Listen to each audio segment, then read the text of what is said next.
Tell me, Mr. Summer, do you happen to sleep on your side? I do, but I don't think my arm has just become numb from me sleeping on it. This has been going on for far too long now to be that. Dr. Gurn mustered the inner side of George's arm once more.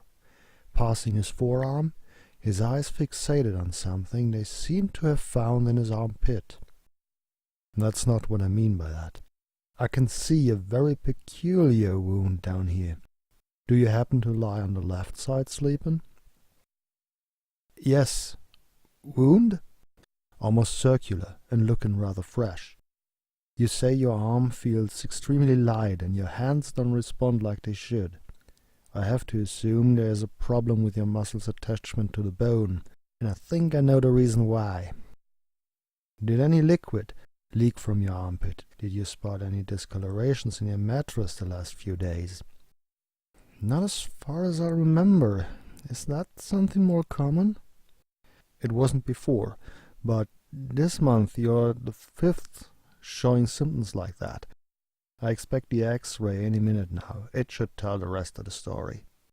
As if she heard the doctor's call for it, the assistant entered the room, X-ray under her arm. She put it on the illuminated wall for displayed X-rays and left without a word.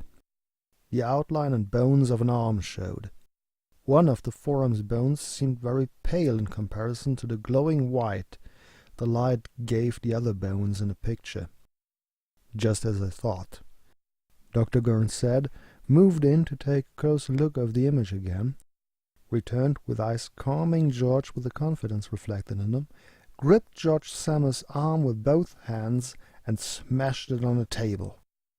Crack it went, as his ulna easily burst into pieces, and yet the pain was no worse than that of a hand slapping his skin.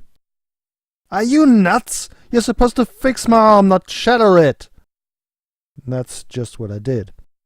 Didn't you realize this barely hurt when a bone shattering should cause excruciating pain?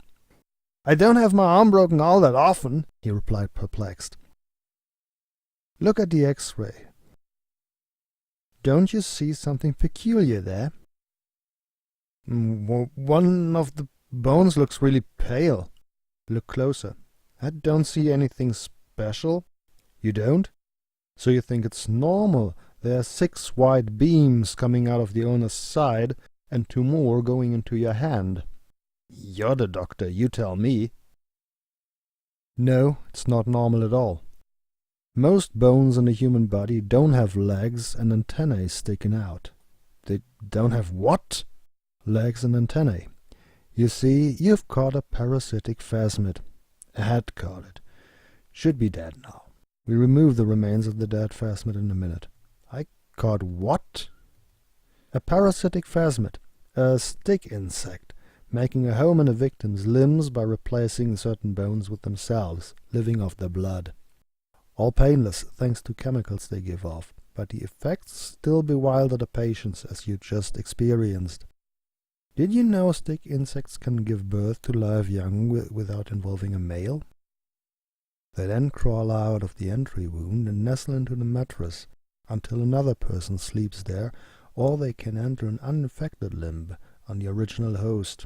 Nasty little bug climate change has begun to draw out of the tropics." And that is the story, how Ludwig Sommer convinced his son to take over the family business as an exterminator after all.